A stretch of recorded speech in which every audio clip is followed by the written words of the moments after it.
So ఈ business network ఏంటంటే, ఎందుకు ఈ నెట్వర్క్ అంతా అంటే, మనం సింగిల్ గా ఉన్నప్పుడు మనం చేసేటువంటి బిజినెస్ వాల్యూమ్ చాలా తక్కువగా ఉంటుందండి.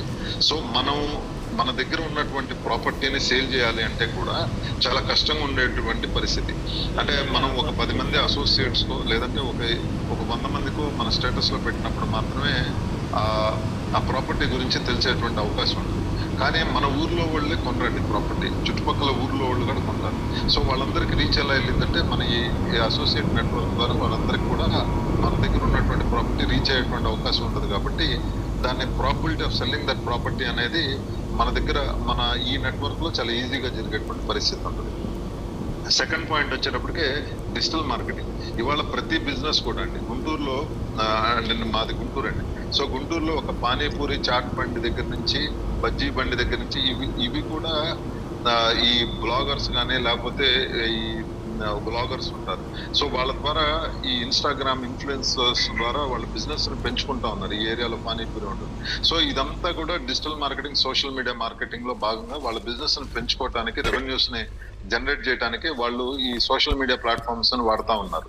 సో అదే విధంగా రియల్ ఎస్టేట్ లో కూడా ఈ డిజిటల్ మార్కెటింగ్ ద్వారా మరింత రెవెన్యూని జనరేట్ చేయాలనేటువంటి ఉద్దేశంతో మనం అది ఒక సెకండ్ పాయింట్ కింద పెట్టుకుంటా ఉన్నాం.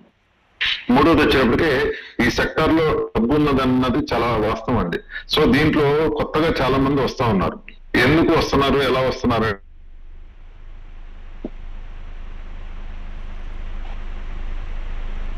అంటే, మనకి దీంట్లో ఒక 25-30 years నుంచి రియల్ ఎస్టేట్ లో ఉన్న వాళ్ళతో పాటు ఇన్కమ్ సరిపోకుండా సెకండరీ సోర్స్ ఆఫ్ ఇన్కమ్ అంటే ఒక ప్యాసివ్ ఇన్కమ్ కింద చూసేటువంటి వాళ్ళు కూడా ఈ సెక్టర్ లోకి రియల్ ఎస్టేట్ లోకి వస్తా ఉన్నారు. కాబట్టి రియల్ ఎస్టేట్ లో డబ్బు ఉందని గ్రహించి దీంట్లోకి వస్తున్నారు. కాబట్టి న్యూ కమర్స్ ను కూడా ఈ సెక్టర్ వెల్కమ్ చేస్తా ఉంది.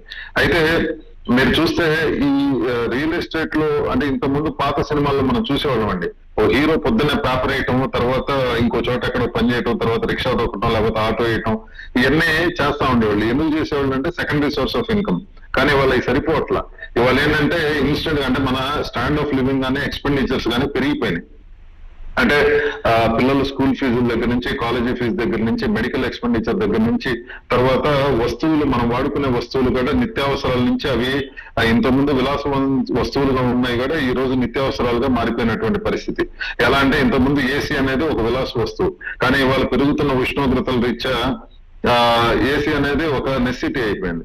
తర్వాత కారు ఇంతకుముందు విలాస వస్తువు, కానీ పెరుగుతున్న ఉష్ణోగ్రతల్లో ఫ్యామిలీతో పాటు బయటకు వెళ్ళాలి, సేఫ్టీ రీత్యా చూసుకోవాలంటే కూడా చిన్న కార్ అనేది కూడా బేసిక్ నెసిటీ కింద మారిపోయినటువంటి పరిస్థితుల్లో మనం ఇవన్నీ నీడ్స్ ని అంటే మెడికల్ ఎక్స్పెండిచర్ కానీ, మనం హాస్పిటల్కి వెళ్ళినప్పుడు మెడికల్ అవసరాలు రీత్యా కానీ ఇవన్నీ కూడా పెరిగిపోయిన నేపథ్యం